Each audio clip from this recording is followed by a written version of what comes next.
Recently, the Biden administration announced that the US and China will approve twice the number of passenger flights currently permitted for air carriers to fly between the two countries. With the two superpowers ever engaging in Cold War activities, this decision has provided an opportunity for the commercial airlines to cash in and thaw the cold relations. But when and why did this airline dispute begin?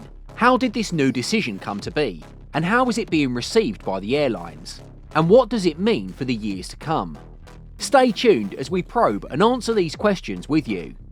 US-China relations have not been the friendliest to say the least. Economically, the trade disputes have been at the forefront. The US, citing unfair trade practices, intellectual property theft, and an enormous trade deficit, has implemented a series of tariffs on Chinese goods. China, in retaliation, has reciprocated with its own set of tariffs, targeting key sectors of the US economy. These actions have sent shockwaves through global supply chains, forcing companies to rethink their strategies and, in some cases, restructure their operations. Technologically, the race for supremacy is equally contested. Both nations recognise the pivotal role that technology, particularly sectors like artificial intelligence, biotechnology and the 5G networks, play in shaping the future of global dominance. The US has raised concerns over the security implications of Chinese tech firms, leading to bans and restrictions on companies like Huawei. China, in turn, is investing heavily in its domestic tech industry, pushing for self-sufficiency and aiming to set global standards. One of the most recent ways that this Cold War rivalry has manifested itself is in the commercial flight conflict. This conflict between the United States and China began back in February 2022, when, along with the US, most of the Western world was banned from flying into the following countries: Russia, Ukraine, Belarus and Moldova. It wasn't just that they were suddenly banned without any notice. The real concern arose when the same policy wasn't implemented in the case of Asia and Middle Eastern carriers. Furthermore, this meant that US and other Western carriers were forced to add extra miles en route to Asia. This, of course, puts them at a great disadvantage against their Middle Eastern and Asian competitors. This matter was exacerbated a year later when, in an attempt to answer back, US senators urged the Russian airspaces to exercise similar flight path bans upon other carriers from the Middle East and Asia as well. So, what were possible outcomes? Well, since US carriers had 12 weekly flights to China as opposed to China's 8 weekly flights to the US, officials in Beijing proposed that this disproportion should be equalised. This meant increasing China's flights by 4. However, US carriers were not thrilled by this proposal, to say the least. With the cost gap already being so high, giving China more sources of financial leverage was definitely not on their list. With the discussions ending in a stalemate, Beijing officials reminded US carriers, Delta, American and United Airlines, that this was not their dispute to begin with. The real dispute should be with Russia, not with China. With all this going on a visit to China, the US Secretary of State Antony Blinken came to an agreement on the possibility of increasing the number of flights between the two superpowers. Primarily motivated by the will to encourage meaningful exchange between scholars, students and business professionals, this was a great improvement to the state of affairs. Describing the decisions reached in the 5 points of consensus, the Chinese Foreign Ministry spokeswoman Mao Ning shared her positive sentiments regarding this recent development. As Chinese airlines had already been suffering post-COVID, this was a beacon in the darkness. Airlines like Air China, China Eastern Airlines and even China Southern Airlines had lost a combined 8.6 billion yuan, or $1.2 billion in the first quarter of 2023. Back in 2022, they had lost nearly 109 billion yuan.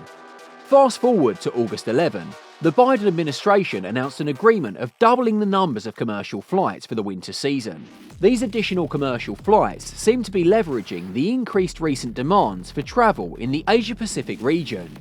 According to the US Department of Transportation, this step will increase the numbers of Chinese passenger flights allowed to fly to the US to 18 weekly round trips on September the 1st, and increase that to 24 flights per week starting October 29th, up from the current 12 weekly round trips.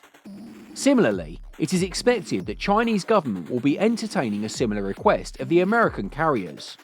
Following the announcement, Delta and American Airlines have decided that it will contribute to this affair by increasing their flights. Delta Airlines has decided that from October 29th, it will begin operating daily flights between Seattle-Tacoma International Airport and Shanghai Pudong International Airport, and increase from the current 3 weekly flights. On the same day, Delta will increase its total number of flights between Shanghai and Detroit to 3 per week. Although these numbers seem small, they are massive when the overall US-China experience is put into context. During the press release, Delta also announced it will be resuming its services from Los Angeles International Airport to Shanghai in 2024. This is incredible, as the last time that this route was taken was prior to the COVID pandemic. When an interviewer asked Delta's managing director, Jeff Mumar, about these recent developments, he candidly spoke about them with the most positive sentiment. He made it clear that the Atlanta-based carrier would make itself available for those in need of its long-enduring and award-winning services. Delta is not the only airline that is supportive of these policies. Airlines for America, an industry trade group, believes that it is the need of the hour. With the steady increase in passenger demand, especially in the Asia and Middle Eastern countries, the aforementioned step is much needed. Moreover, American Airlines has confirmed plans to operate daily flights to Shanghai from its primary hub of Dallas-Fort Worth International Airport, starting in January 2024, increasing from its current service of 4 weekly flights. The US Department of Transportation stated that the first tranche of flights was to start following September 1st, in line with the start of the academic year. Although, on one hand, the Chinese embassy in Washington was a little suspicious, it seems that ensuring commercial flights to be direct between major hubs was fundamental in encouraging mutual visits and increasing shared experiences between Chinese and American peoples. The two countries sealed the discussion with the hope that this policy would aid in restoring trust and ensuring the smooth flow of people and trade. Proceeding with these ideas in mind, Air China made its intentions known by seeking permission from the US Department of Transport to add a new weekly flight between Beijing and Los Angeles. These advancements, of course, have a variety of implications that can range from economic to environmental.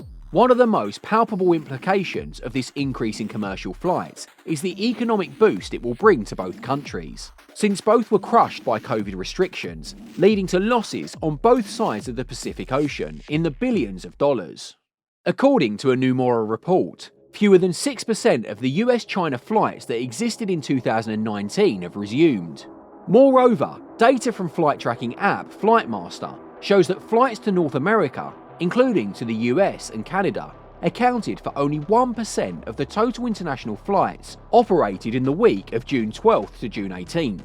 US-China routes have historically been amongst the industry's most profitable, with minimal fluctuations in business, tourism, family visits and student passenger flows before the pandemic. However, routes post-pandemic have seen sparse direct flights, with most passengers having to transfer in Hong Kong, Seoul, Istanbul or Abu Dhabi, costing domestic airlines significant revenue. Thus, through the increase in commercial airlines, the aviation sector itself stands to gain from the rival of passenger demand. Also, the interconnectedness of industries means that the benefits would likely be dispersed across the other sectors, such as tourism, hospitality and manufacturing. For the airlines and related businesses, the surge in flight operations may translate into enhanced revenue streams, opening employment opportunities and catalysing economic growth. Furthermore, the commercial connections symbolise the softening of trade tensions that have previously hampered economic cooperation. Renewed flight paths could serve as a metaphorical bridge that facilitates more effective trade negotiations, encouraging direct foreign investment and fostering mutually beneficial economic partnerships. The resumption of commercial flights, however, is not merely a business matter. It may also signal a warming of political relations. The decision to increase flights would likely necessitate high-level dialogues, diplomatic engagement, and coordination between regulatory authorities. Thus, it might pave the way for renewed trust and understanding at the governmental level, potentially easing existing tensions and facilitating cooperation in other spheres, such as climate change, technology, and global governance. Beyond just economics and politics, increased commercial flights between the US and China will likely further boost cultural exchange and mutual appreciation. as one of the apparent motives behind this policy was to ensure the smooth exchange of scholars and business people. It will be no surprise that this is one of the most productive byproducts of this scheme. People-to-people connections have historically been vital in building international understanding and empathy. The ease of travel could allow more citizens to engage with each other's cultures, traditions and values, thus fostering a more inclusive global community. While there are undeniable positive implications, there will always be the consideration of potential environmental impacts. An increase in commercial flights entails greater fuel consumption and greenhouse gas emissions. Without sustainable measures, this might exacerbate climate change challenges, leading to a complete paradox where the strengthening of relations has a detrimental effect on shared environmental goals. Let us know what you think about the added flights between China and the United States in the comments below. Don't forget to like and subscribe to the channel. Also, turn that notification bell on so you can always stay up to date with our future uploads. Thank you for watching and see you next time on Touch and Go.